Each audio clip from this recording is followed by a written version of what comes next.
this is an iHeart podcast. Guaranteed human. Hey, everybody. The official Big Bang Theory podcast is back, covering seasons 3 and 4 of the show. Each week, host Jessica Radloff speaks with crew and cast members like Kunal Nair, Mayim Bialik, and Kevin Sussman. Hear about the Easter eggs you may have missed, behind-the-scenes stories, and how certain real-life relationships shaped some of the most memorable storylines. Watch the official Big Bang Theory podcast on HBO Max or wherever you get your podcasts. Work can be a little weird. Cringy training seminars, coworkers who won't stop talking about their plant, forgetting the mute button at an inopportune moment. We have to deal with a lot on any given workday. Sometimes it can feel hard to thrive and move forward in your career. Well, that's where LinkedIn comes in. LinkedIn helps you get ideas and insights from experts in your field, connect with people professionally, grow your network, and access tools designed to help you find the right fit for your next role. Whether you're just getting started, figuring out your next move, or looking to accelerate your career, LinkedIn is built to support you at every stage because LinkedIn is the network that works for you. Visit linkedin.com/knowstuff to learn more. Welcome to Stuff You Should Know from HowStuffWorks.com.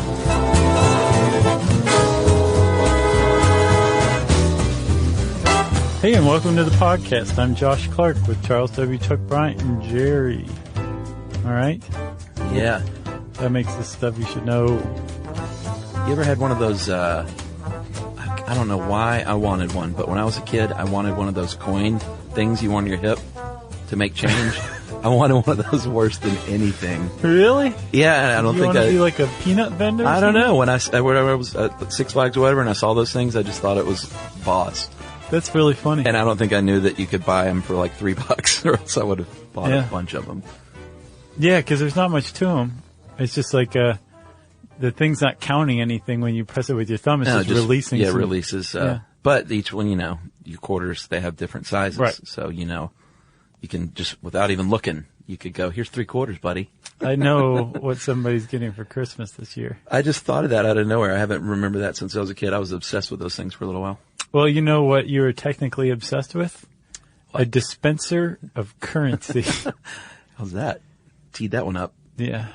Yeah. Knocked it out of the park. I collected banks, too, which is a weird thing for a kid to do. Banks, like piggy banks? Yeah, even though none of them were piggy banks. What was your favorite one? Oh, man. I still have the collection. My mom's got them. I wonder if they're worth any money. Nah, I doubt it. I mean, it was like a Garfield bank and a Opus the Penguin. Eric Davis. No, was it Opus? From Bloom County? Yeah, God, why am I blanking out on that? That was my favorite comic. I don't know. That sounds right. Man, I'm losing it, buddy. So the Penguin from Bloom County, we're going with that. I was obsessed with Bloom County and then change counters. Nice. And piggy banks. Cool. That was my childhood. And Dale Murphy. Not Eric Davis. No, who's that? He was for the Reds. Oh, the Reds player? Yeah. No, I wouldn't. Number 44. He was great, though. I loved Eric Davis. He was. As a non-Reds fan, I was an Eric Davis fan. I'm with you. What were you obsessed with? I liked baseball cards. Yeah. Did you collect anything? Mad magazines. Yeah, me too. Those are still, I think, at my dad's house. They better be. You still got them? What else did I collect? I saved up my Sports Illustrateds for years, too. And I remember the first one I ever got had Muhammad Ali on the cover. That's how old I am. Wow. It was during his comeback when he was like fat and mustachioed. Don't call it a comeback. It was not. Not much of one. That's not how that goes. How's that for a sidetrack to get us going? I haven't even done the intro. Let's hear it. So the intro is as follows, Chuck. In 2013, New York Magazine, not the New York Times, not New Yorker, New York Magazine, yeah, which is an equally good publication. Not Time Out New York. No. Not the Village Voice. All right. Just New York Magazine. Yeah. Which is actually where the movie Saturday Night Fever came from. It came from an article that was later admitted to be completely fabricated by the author. Oh, really? Yeah, in that magazine. Awesome. Anyway, New York Magazine ran a really interesting article in January January 2013 called Suds for Drugs. Uh-huh. And it talked about how there's a huge black market for Tide laundry detergent, specifically liquid Tide. In the United States? Yeah. What? They not make it anymore? No, they make plenty of it, but tons of it gets stolen. And the reason why is Tide is such an agreed upon great laundry detergent Not by that me. Tide, and only Tide, like if you tried to use Gain or All or anything like that, you would get turned away. But if you have a jug of Tide liquid laundry detergent, you can buy drugs in the United States with it. Really? It is agreed upon as a currency. I had no idea. Yes. Even though you can just buy it in the store? Yeah. That's the part I don't get. Because if you're a crackhead and you steal a carton of them, then all of a sudden you didn't have to pay for this Tide. Right. And you can use it to buy drugs. Interesting. I don't use any of that stuff. And I don't mean to pick on just crackheads. If you're a junkie, same thing. Sure. If you have a gambling habit. Yeah, we got a lot of crap from a couple of people about using the word junkie. Yeah, it's pretty derogatory if you think about it, I guess. Well, but it's a word with a definition, which means something, and that's what it means. I mean, it's not like we were just like slagging people. Yeah, no, I get what they're saying, though. You're saying, like, it's just such a dismissive term of anyone who's addicted. Right. It really kind of flies in the face of the disease model of addiction. Yeah. So, I hats get off it. to the people who call us out on that. I get it. But the point is, Tide is now a currency. As like, remember our prison episode where we talked about how honey buns are currency? Yeah. Same thing. Right. Cigarettes? Yeah. Currency. Deer skins? Yeah. Those were currency once. That's where we get the word bucks from. I think what you're getting at, I can't wait to get to that stuff later. Okay. Etymology, I love that stuff. I do too. I think what you're trying to say is that, or what you are saying, is that currency is nothing more than a medium of exchange and a substitute for something, a good or a service. Yeah. It is an agreed upon, that's the key. Yeah. It's got to be agreed upon. Yeah, you can't be like, I'll give you 5 Lincoln Logs for that Right. car. Well, that's what you do when you're a kid. Right. And you go, I don't think I want Lincoln Logs. And your buddy goes, oh, you do. Right, but if the other person says, I don't want Lincoln Logs, then what you have are Lincoln Logs, not a currency, because it has to be mutually agreed upon, like you say. Like dollar bills. Yeah, You know literally. me. I've gone off on this on our show about the amazing fact that this paper we have all agreed is worth something, and that is the only reason it's worth something. That people dedicate their lives to pursuing Paper. is as ephemeral as a cloud. Almost. Yeah. Not the greatest analogy I've made, but it still kind of works. All right. So let's talk olden days and currency as a substitute for things. What currency did was solve the problem. It allowed you to give change and make change. Yeah, that's a big one. Because back in the day, if you had a bushel of corn and you wanted a chicken, you would go to your neighbor. Well, you had to find somebody that had a chicken that wanted corn. So that's the first problem. That's a problem. But what if you do find someone, you're like, great, my neighbor's got a chicken and I've got this corn. He wants this corn. He wants the corn, but he says, you know what, this chicken is worth a lot more than that corn. Somebody's getting a bad deal until you can make change. Yeah, because what if with he corn, says, that's not the best example because you could take out some of the corn. right, let's say, But you can't chop a chicken's head off. cows. Yeah. Well, You got a cow, your neighbor has a chicken, and that's not an even trade. yeah. But you just need one chicken, and your neighbor just needs one cow. You can't make change like that. Can't make change. So that's one of the first roles that currency fulfilled, was a way to make change, to make trade more equal. Yeah, and before that, I think there were a lot of bad deals going down out of desperation. You know, like if your family really needed that chicken for a reason, you might end up taking a bad deal just because you need that chicken. You give your cow away for that chicken, Yeah, and then your family would berate you. that's right. Where's the milk, honey? Yeah, this is like the magic beans incident all over again. Can't milk a chicken, honey. You get berated by your wife. Another reason that currency became popular is because it allowed you, for the first time, to really amass wealth, because you can harvest all the corn you want, but that corn's going to go bad unless you can find a way to trade it. And a barn full of rotten corn does no one any good, and it doesn't make you any richer. Like in practice, practically speaking, you would be an extraordinarily wealthy person if you had tons of corn. In theory, yeah. But like you said, it's going to go bad. Sure. So you could lose, all your wealth would literally rot away. That's not the case with, say, a gold coin. Gold coins aren't going to go bad and deteriorate. So they're that stand-in for those enormous stocks of corn. Because you had all that corn, and then you traded it for gold coins. Yeah. So what you did was you took your wealth of corn and stored it into something of equal value, in this case, gold coins. Yeah, and that had a huge impact on civilization because the most powerful people were not just the ones who held the political and military influence all of a sudden. If you could accumulate wealth, then you could buy that junk. Yeah, it gave rise to the merchant class. And it democratized, is that the word? Yeah. It democratized the world. It did, because before it was like you were born into a wealthy, noble family, and that's how you gain power. Yeah. And if you weren't, TS, that meant that you worked the land for this wealthy family. But if you can sell something and get money in exchange for it, instead of a cow for a chicken. Yeah. You save that junk up and you buy someone to go kill that landowner, and then that's your land. Right. Democracy. Democracy at work. There are generally considered to be 4 categories of currency. You have commodity currency, coins, paper money, and electronic currency these days. And in the commodity system, it is a placeholder, like we said, for purchasing power, but it is also has value as a thing because corn is valuable. It's not just a piece of paper. Right. Or in the case of the Aztecs, their little cacao beans were valuable. Mm-hmm. And so they use those as money.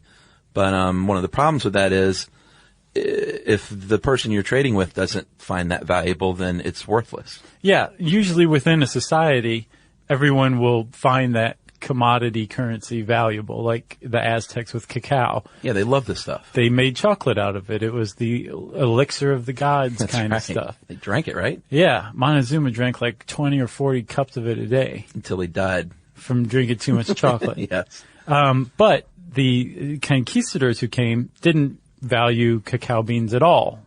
So rather than trade, they just took everything. Yeah. And dumped the cacao beans because it was worthless to them. Yeah. But that is a good example of a commodity-based currency. Like even if everything else falls apart, that cacao bean still has value in that you can make chocolate out of it. Right. In the society, chocolate is valued. Ergo, they value the cacao beans. So you can use it as currency. Plus, in this case, cacao beans are easy to carry, so they're portable. Yeah. And they're plentiful and small, so you can make change with them. Yeah, but not everything was the cacao bean in commodity currency. A lot of stuff is perishable, more perishable. A lot of, like cattle is super bulky. You can't carry on a bunch of cows. Goats. But nevertheless, that is a form of commodity currency. It's just had its downsides. Yeah, like the goat has value in and of itself. Yeah, cute. Cute, milk, meat. And cute. Hair. And cute. And very cute. I'm going to get one of those pygmy goats one of these days. Yeah. It's going to happen. You're going to come over to my house and the little goat's going to bounce in the room. Clip, clop. You're going to go, what the? Have you ever seen Bee the lamb? I showed you that, right? Dude, that's probably my top 5 all-time favorite. Adorable things ever. If you don't know Bee the lamb, just go type that into YouTube right now. Oh, is it a lamb? I think so. I thought it was a pygmy goat. I think it's a lamb. Jerry says lamb. All right, I win. All right, here's some cacao beans. Nice, Chuck. All right, so... Well, hold on. Yeah? I feel like we've got a really good flow going. Okay. So let's interrupt it with these messages.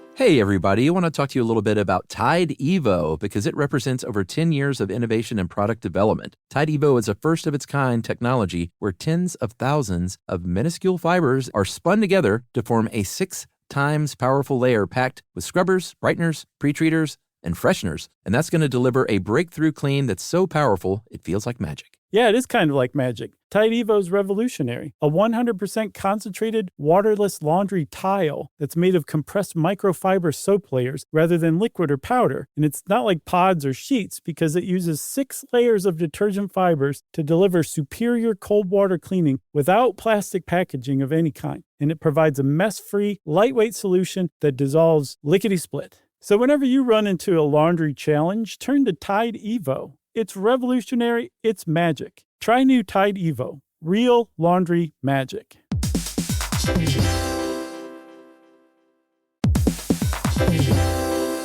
Have you ever invested in something that seemed incredible at first but didn't live up to the hype? Well, marketers know that feeling. They optimize for the numbers that look great, impressions, reach, and reacts. But when they don't show revenue, well, that's a not so great conversation with the CFO. LinkedIn has a word for that.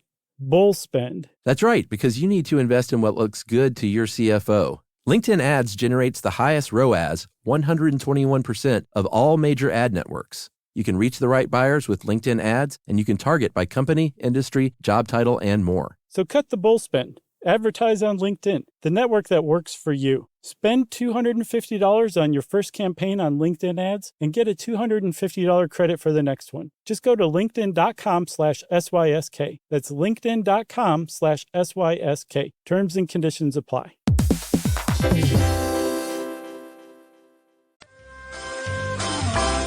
Okay, we're back. Let's see if we can get the mojo back again. All right, the mojo's still flowing because our message break in reality was only 2 seconds long. That's our dirty secret. Coins is our next form of currency, and they were first minted in Lydia, which is modern Turkey, and their king, Croesus, said, you know, I'm going to make these little small metal ingots. I'm going to stamp them with our emblem, and it's 640 BC, and this is called coins, and it's worth something. And the Greeks said, this is great, and the Romans said, this is great, and we're going to make ours out of silver and gold, so it's actually worth something. Although, when you think about it, that's just, worth something because someone says it's worth something. Gold? Sure, all of it. Yeah, I read this Forbes article that basically said all currency is a fiat currency. So what does that mean? Fiat currency means that it has value by fiat, like the fiat of the king, a decree. Right. And it says, the government or the king says, this has value. It's 97% gold. It's valuable. So go trade it as such by fiat, right? Yeah, if you think about the only things that really have real value are like food and water. Pretty much.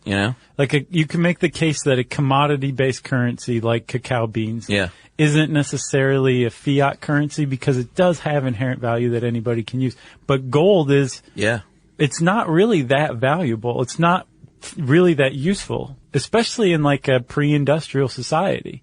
I wonder if gold first became valuable because it was shiny and it literally, yes. They could make pretty things with it. Honestly, yes. Interesting. I think that's exactly why, because it's so malleable, you can't make tools out of it. Yeah. Even today, it's not that useful. I mean, they use it in some solid state electronics and things, but it's more valuable simply because it's gold. Crazy. Yeah. So even if it's backed with gold, it's technically still a fiat currency. I've never heard that term. Fiat? Uh-huh. So what is the fiat car all about? Does that mean it's just special because they say it is? I guess so. All right. In China, I thought the Chinese made the first coins, but the Grabster says no. Yeah, Grabster says that it happened at about the same time it did in the West, 5th century BC. They started out oddly with tools like knife shapes as currency with little holes drilled in them so they could keep it on a string, and they just shrank over the years till it was about the size of a coin. Right. Which I thought was odd. But they kept the hole in there. Yeah. So even until like the mid-19th century, the Chinese coins still were just these little round coins with a hole in the middle, so you could string them on a string. Yeah, that's because they didn't have the little coin dispenser on the hip. No. They would have thought of that. Which is surprising because the Chinese invented practically everything. Yeah, that's true. Except the coin dispenser. The hip-mounted coin dispenser. Did they even still make those? Sure they do. I'll bet. All right. I'm going to buy one. If not, Archie McPhee probably makes it in an ironic version, so. Who's that? They make, you've seen all their stuff. They make like funny, like They were the original, probably like bacon air freshener, car air freshener. They make stuff like that. They make the horse head. Gotcha. They outfit. They all their stuff's in Urban Outfitters. Probably in the tchotchke section. Yes. All right. I hate them then. So one of the big impacts of coins was now the government actually controlled the money supply and could manipulate it and say what it's worth. Yeah. And Roman emperors were dumb and said, you know what, we're just going to reduce the amount of precious metal in some of these because that makes us richer. But that devalued things such that it ended up being one of the factors in their downfall. Yeah, they didn't quite understand how it worked. And it took thousands of years for anybody to figure out really how it worked. But basically, if Do we still know how it works? Kind of. You know? I think we have a better grasp than the early Roman emperors did. Yeah, that's true. Because they would say, hey, man, I've got a ton of gold, and my predecessors would make 10,000 gold coins out of a ton. But I, being as clever as I am going to make 20,000 gold coins out of this ton and double my money. But rather than double the money, it devalued the currency and led to the decline of the Roman Empire. That's right. Like you said. But that's how. Yeah, and after that, it took a while for coins to come back in fashion all the way to the Renaissance, because in the Dark Ages, because of a lot of that stuff, people didn't trust coins. Right, and for good reason, because there was someone behind it who could decree the percentage of gold in that coin. The thing is, and we'll get to this later, the powers that be can decree value. But ultimately, it's up to the general public, the people who are trading in these things, to determine really how valuable they are. There's something called perception of value that has to do with just how valuable a currency is or not. And we'll talk about it in a minute, but that's what happened in Rome. Yeah. Next up, we have paper money, or as they call it, folding money, here in the South. And paper money was first developed by the Chinese as well, and they used, like you said, buckskin sometimes, bark, parchment, and it was a bill of payment. And leather was also used in Europe around 1100, which didn't really catch on then. No, I think leather money would be kind of cool though. Leather money, sure. If you hate animals. Right. What better way to kill more of them? I wonder how much a cow would have been worth then.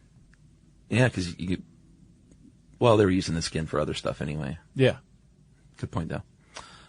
In Sweden, in 1661, they issued paper money, but they didn't quite understand it either and flooded the market with it, which made it almost worthless as well. Still hadn't figured it out. Yeah. I get I get the desire though, like, oh, everyone says this stuff's worth something. Yeah. Let's just print a ton of it. Exactly. Yeah. So it didn't catch on after the Swedish experiment of the 17th century, but it didn't take too much longer. It was the 18th century when paper money finally did catch on, and it was based on the practice of goldsmiths at the time. Yeah. Where if you gave them some gold, they'd give you basically an IOU. Say they were making something out of the gold, or they were hanging on to the gold for you. You had what it amounts to a promissory note saying, you bring this IOU back to me, and I'll give you this amount of gold in return. Yeah. It was basically the first what's called gold-backed paper currency. And once banks figured out just how that could work in theory and in practice, anybody could start issuing currency. Yeah, and money was backed by gold, even right here in the U.S., all the way up until 1971. Every dollar had, not in theory, every dollar had gold somewhere. Not just dollars. Pretty much any paper currency in the world at the time was backed by gold, silver, some sort of precious metal. That we all agreed was valuable because it's shiny. Yeah. But there was a stock somewhere in the world that you could trade your paper money for that value in gold. Yeah. You could go somewhere to the gold tradery and say, here, I want all this money in gold. Did you know that's what the Wizard of Oz is about? It's an allegory for the gold standard. Oh, man, it's, depending on who you ask, it's about 10 different things. It's an allegory, a populist allegory for the gold standard. I just posted an article about 10 different theories on what Wizard of Oz means on our Facebook page. Mine is right. And yours is right, and then everyone else is wrong. Thank you. That's all I ever want to hear from you. I know. So now we're on to e-money, which is, it seems like something super new, but it actually came about after World War II when banks started recording their information of the day onto magnetic reels and taking it to the Federal Reserve Bank. And all of a sudden they said, we don't need these silly $10,000 bills. Yeah. Because we can just record this all electronically. And all it took then was a wire connection and trust for people to trust that this really is money, even though I'm not seeing any money. Right. And that is the real distinction of it, because with a electronic transfer, originally you're transferring information about money. Like I have $100,000 over here. Here's a picture that of I you with officially give to you. Yeah.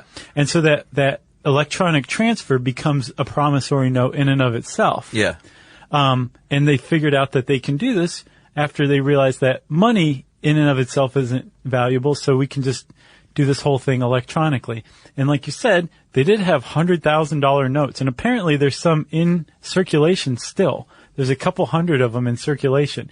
They had 500, 1,000, 10,000, and $100,000 bills. There's a really neat Mental Floss article that you can read called $100,000 Bill, the story behind large denomination currency.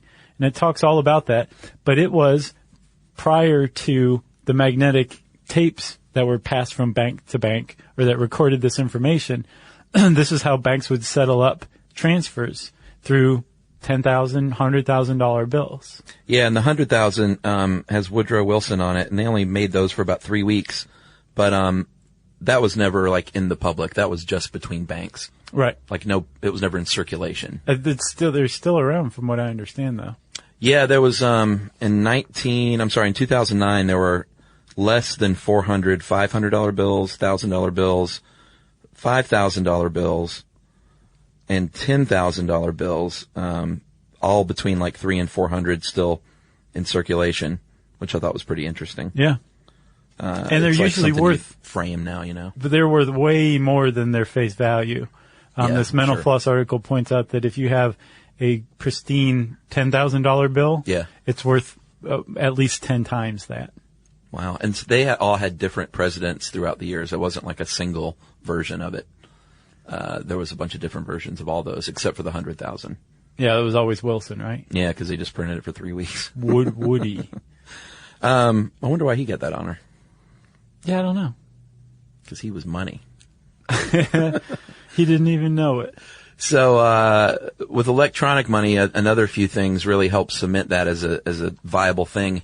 One was the first credit card in 1950. Diners Club said, you know what, rich businessman, here's a piece of plastic so you can impress your friends by not even carrying cash and pay for whatever you want with this thing, and then we'll charge you some interest, and then you'll pay us back. Yeah, and we got even further from the commodity by saying, now you're not even using cash. Yeah. We're using electronic promissory notes. By charging this, that's the promissory note. And then they realize, hey, this shouldn't be just for rich dudes. Yeah. Because we can financially cripple everybody. Exactly. This interest thing is really neat.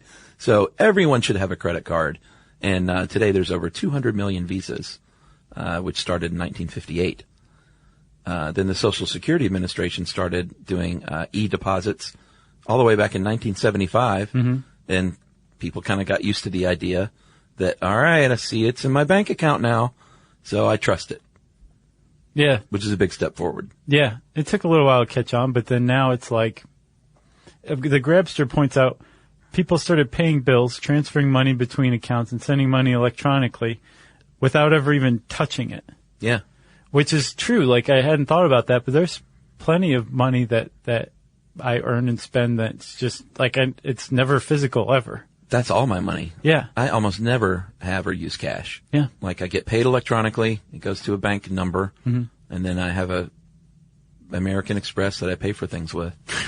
And then I pay for that electronically. Right.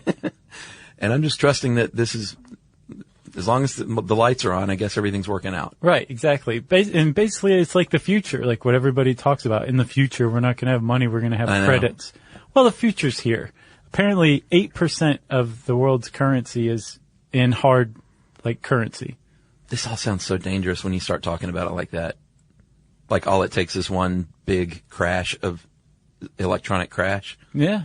And what if they were like, all that money that you thought you had is not here now. Right. We don't know what happened to it. It's entirely possible. Remember, that's why they have the FDIC, though. Yeah, that's true. In the United States, at least. Remember the early days of internet purchases? How distrustful we all were? Yeah. Like, I'm not putting my credit card. I'm not typing that thing in. Right.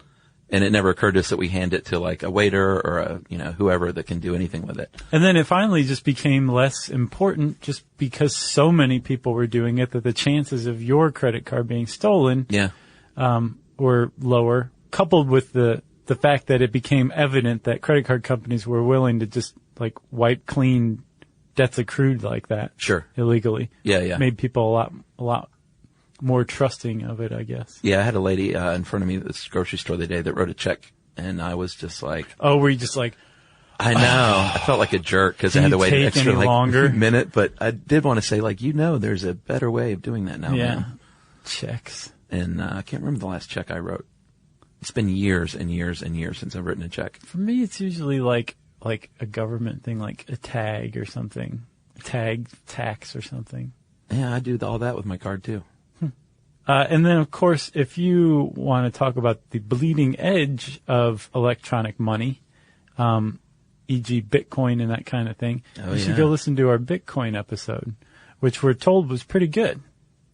Yeah, I think even the guys from Pod on Pod reviewed our show, and they listened to the Bitcoin episode and said we did a good job of explaining it. So we'll talk more about money, because that's the topic of this episode, right after these messages. Stuff you should know.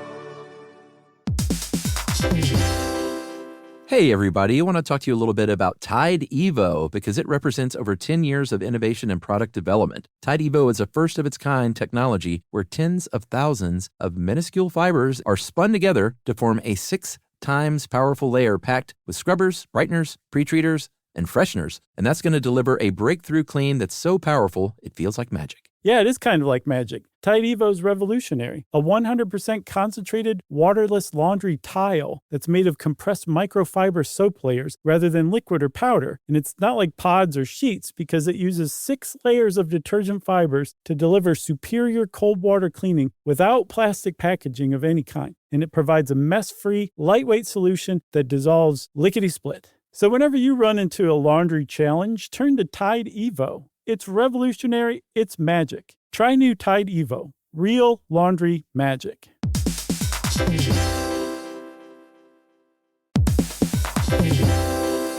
Have you ever invested in something that seemed incredible at first but didn't live up to the hype? Well, marketers know that feeling. They optimize for the numbers that look great, impressions, reach, and reacts. But when they don't show revenue, well, that's a not so great conversation with the CFO. LinkedIn has a word for that.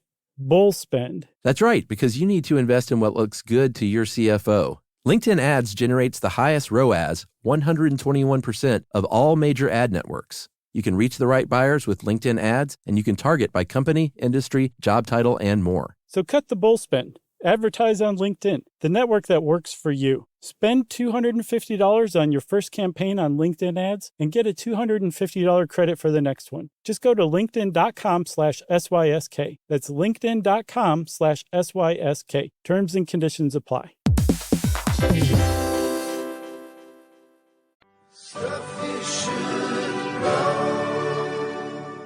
So, Chuck, we were talking about the gold standard and how that's what the Wizard of Oz is about. Yes. And prior to that, with the gold standard, inflation happened, the price of gold fluctuated, so therefore the price of anything pegged to it, like the dollar, would fluctuate too. When we abandoned the gold standard officially in 1971, but prior to that, I think in the 30s is when it really started, we really took a huge leap of faith. Yeah. Because there's nothing backing it anymore. Like, it's a myth that you can take your dollar bill and turn it in for gold. Some guys in white coats will come and lock you up in a padded room for a little while. They said, you can come and buy this gold ring? with your cash. Pretty much. You can buy gold bullion with it, but you can't. It's not a trade. Yeah, exactly. And we're going to charge you some fees for that too. So once we abandoned the gold standard, it was a big leap of faith because, as Milton Friedman put it, quote, the pieces of green paper have value because everybody thinks they have value. Yeah. And as long as we all think together and believe together, they will stay valuable. But there are certain times, there's certain occasions and events when we all believe that things become a little less valuable, that currency is a little less valuable than at other times. Right. So this perception of value can have an impact on the value of currency. And the Grebster gives a pretty good example. It's when we deflate or devalue currency relative to other currencies. Yeah. Which we'll do sometimes because we want to attract that currency's native investors over here in the U.S. Right. So like if right now you can buy 5 francs to the dollar. Euros. 5 euros to the dollar. Yeah. And we say, well, we want to encourage more investment in Europe. So we're going to let the dollar devalue. Mm-hmm. And we're going to make it so it's equal to 3 euros. And then we'll stabilize it.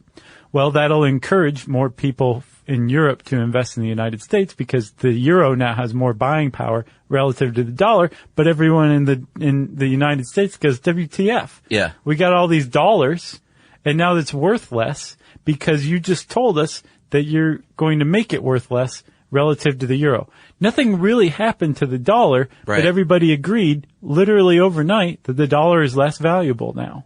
Yeah. Because it was devalued. That's one way that currency can fluctuate these days. Yeah, I wish I had a better understanding of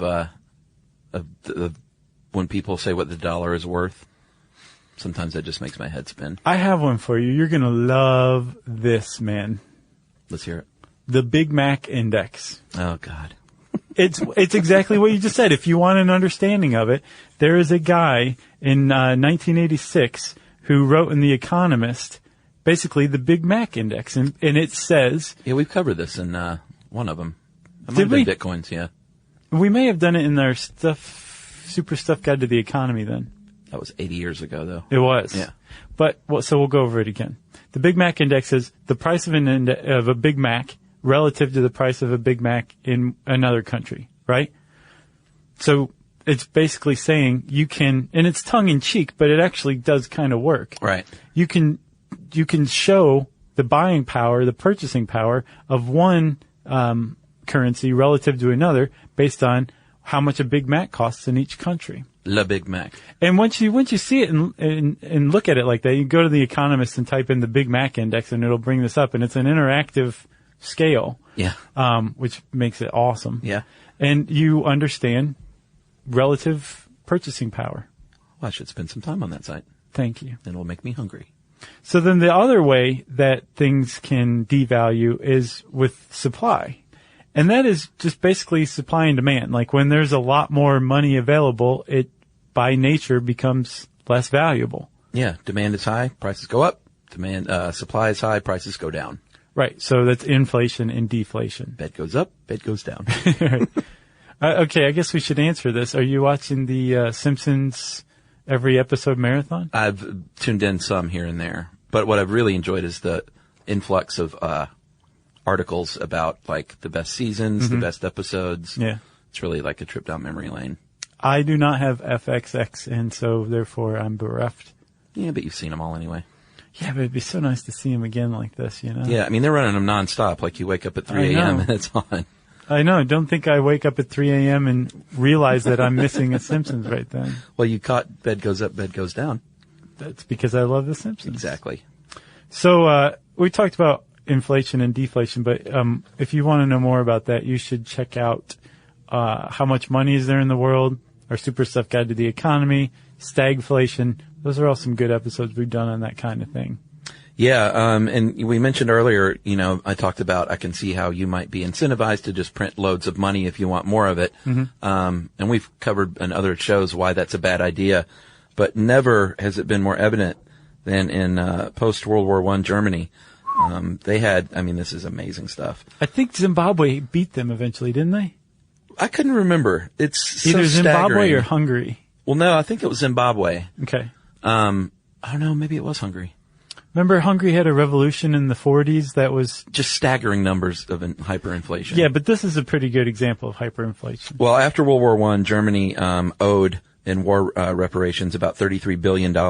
In like 1919 dollars. Yeah, and they didn't have that kind of money. So they said, well, let's just print a bunch of it and see what happened. It's not going to be backed by any kind of commodity. And it resulted in hyperinflation to the extent where in 1923 it was called the hyperinflation of the Weimar Republic from June 1921 to January 1924. It's because they funded the war through borrowing only. They didn't raise taxes to pay for the war. Huh. They literally borrowed money to pay for World War I. And it resulted in eventually 42 billion with a B German marks was equal to 1 penny of U.S. money. And I didn't think that could be right, but it's right. Yeah.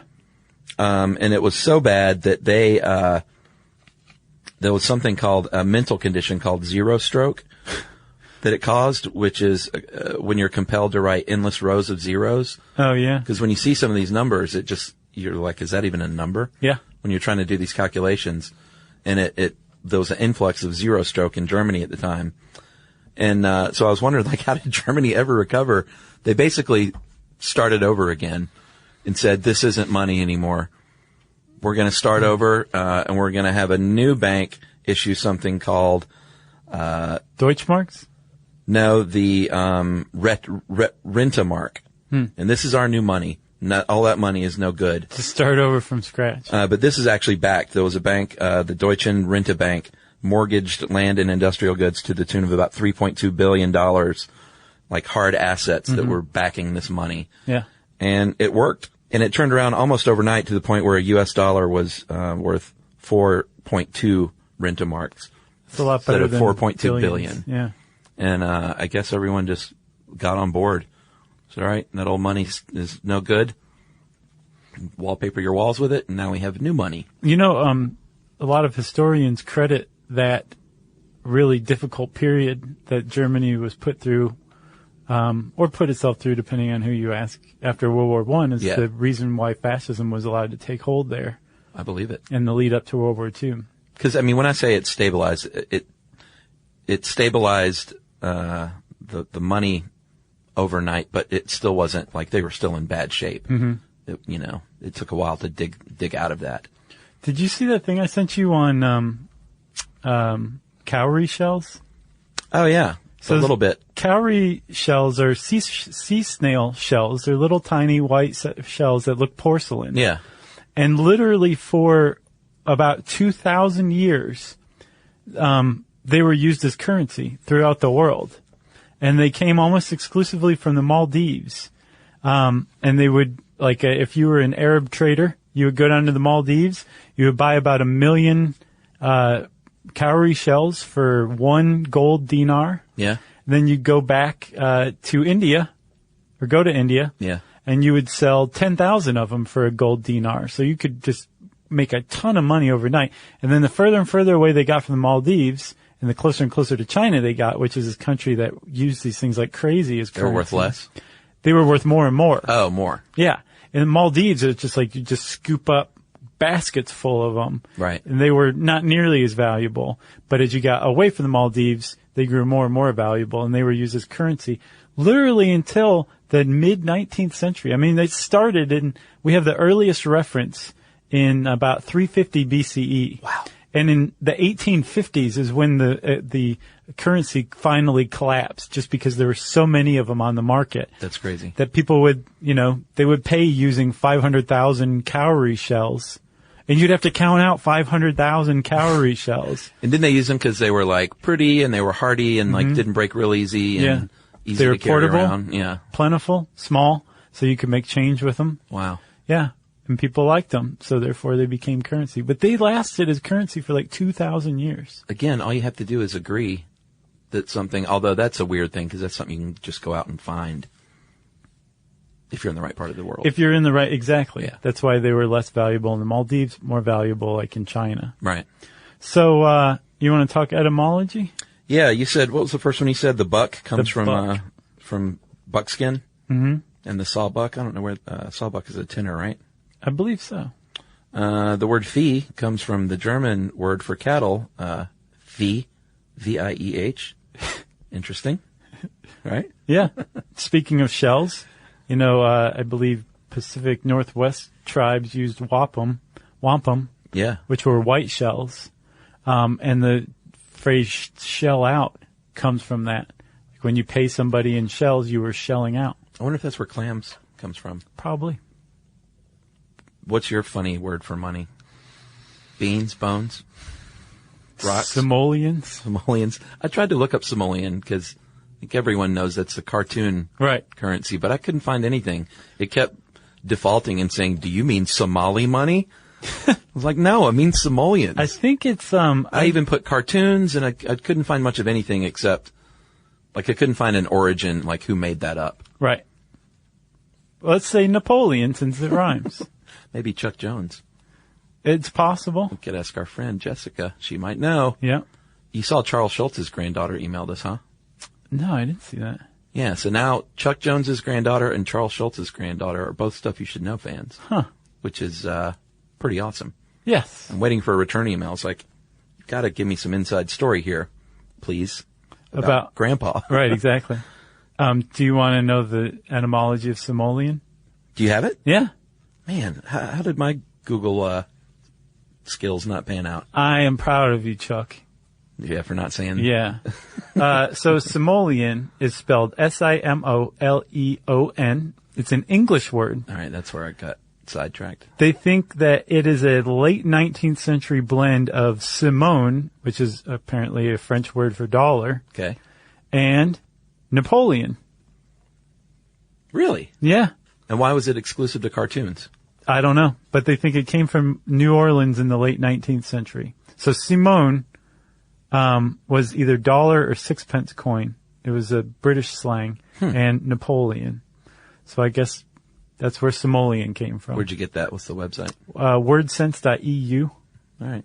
I believe that. .eu, that says it all. They have a clean look to their website, which makes me believe that they know what they're talking about. Yeah, when you look at a website, you can get a lot of information about its accuracy just if it looks like a MySpace page from 1993. I hope MySpace is around in 1993 because the pedants will write in. Yeah. It wasn't MySpace then. MySpace came about in 1994. And the word dollar itself, a count in Czechoslovakia in a town called, it doesn't matter where it was. He started minting silver coins in 1519. Yakimov. And they were called Talergroschen, which was shortened to Talers, and Taler eventually became dollar in the United States. Ta-da! And we talked in the salt episode about how the word salary came from salt. So I looked again, because I think you said that wasn't true, that's a myth. And it's not necessarily true that it's a myth, from what I can tell. It's just unproven. Gotcha. So in the 1st century, Pliny the Elder, the Roman historian, says It's a good beer, too. that's what the word salt came from, was they used to pay soldiers in antiquity in salt. But he doesn't back it up, and they can't verify it. That's a good story. Yeah, at the very least, it's about a 2,000-year-old story, so let's go with, it's true. Yeah, I had a history teacher in college, my best history teacher ever, that said, never let facts get in the way of a good story. Yeah, I've heard that. He was a good guy. I can't remember his name. You might have had him. He was, he was great. One of my first big inspirational teachers. Nice. In college, that is. I gotcha. So much so that I don't remember his name. Right. That one guy. If you want to learn more about currency, you should listen to any number of our episodes on currency, including this one, again, or you can type currency into the search bar at howstuffworks.com. It'll bring up this article. And since I said search bar, it's time for listener mail. I'm going to call this rare shout out. We don't do this a lot. But I'm going to do it today because I like the cut of this dude's jib. My name is Jared Bagnall! ! I'm writing to see if you could do a tribute to my wife, Bree Bagnall, in your listener mail. I'm a huge fan of you guys, but my wife is most definitely your number one fan. I can safely say that a few hundred of your listeners can be attributed to her alone. She has dozens of people hooked on YSK, and from them, a dozen each. She's so excited every Tuesday and Thursday that your podcast comes out. She tells everyone about them. She's the nicest person in the world, caring, sweet, shy, and deserves some recognition for being so awesome. Our 1-year anniversary is coming up. We got married in Jamaica, and though it was an amazing experience, she's still bummed that we couldn't go with our family. I would like to see if you could dedicate your listener portion to her and to our anniversary, so everyone can know that she's great. That's pretty nice, Chuck. Thanks, Josh, Chuck, and Jerry. Did I spell that right? No, you did not. How do you spell it? Jerry. Let's just get it on the record if we haven't before. Jeri. That's right. For the 5% of people who listen to listener mail. Hey, guys. This would be a great surprise for her while running to your podcast to hear this tribute. So, Jared, number 2 fan, writing on behalf of Bree, number 1 fan, happy anniversary. Way to go. Way to make it to the 1-year mark. Yeah. I wish you many, many more years of happiness to come. We both do. Yes. I'm speaking for Josh, although. Thanks, man. Do you wish them happiness? Of course I do. Okay. You're like, I'm glad for them. Yeah. If you want to take your chances to see if Chuck will give you or your loved one a shout out on the episode, the podcast, that's what I meant. Good luck. Exactly. You can try tweeting it to us at SYSK Podcast. You can join us on Facebook.com/StuffYouShouldKnow. You can send us an email to stuffpodcast@howstuffworks.com. And, as always, join us at our home on the web, StuffYouShouldKnow.com.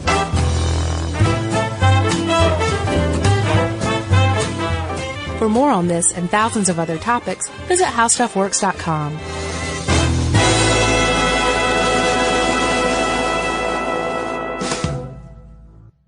Everyone knows winter is the real mess maker. You don't need WeatherTech floor liners for summer unless you hit the beach and half the beach ends up back in your car, or the campsite dirt ends up in your trunk. Then you'd want a cargo liner, or a road trip goes sideways, lemonade spills, ketchup goes rogue, ice cream drips. Yeah, you'd be pretty happy about those WeatherTech seat protectors. So just to be clear, as the mud you're inevitably going to step in this summer, you don't need WeatherTech unless you plan on doing summer. Visit WeatherTech.com today. Hey everybody, here's a fact for you. In the United States, there is a break-in every 26 seconds, and that means that somewhere right now, an intruder is getting closer. And the problem with most security systems is that they only alert you after the break-in has started, and that's too late. Well, that's what makes SimpliSafe different. They use alerts. SimpliSafe's U.S.-based live agents, they identify threats on your property and help deter them before they actually break in. So the intruder never gets into your house. The crime is stopped before it even starts. That's right. And another great thing about SimpliSafe is they have no long-term contracts. They give you peace of mind and great value with their monitoring deterrence plans because they just start at about $1 a day. Yeah, SimpliSafe sent us a setup years back, and I still use mine every day. Yeah, and apparently setup, you can do it by yourself in under 30 minutes, so it's a really good value and it doesn't take long. So if you want to experience the SimpliSafe peace of mind, you can take advantage of the SimpliSafe discount offered to Stuff You Should Know listeners. Right now, you can get 50% off your new system by visiting simplisafe.com/stuff. That's half off at simplisafe.com/stuff. There's no safe like SimpliSafe. This is an iHeart podcast. Guaranteed human.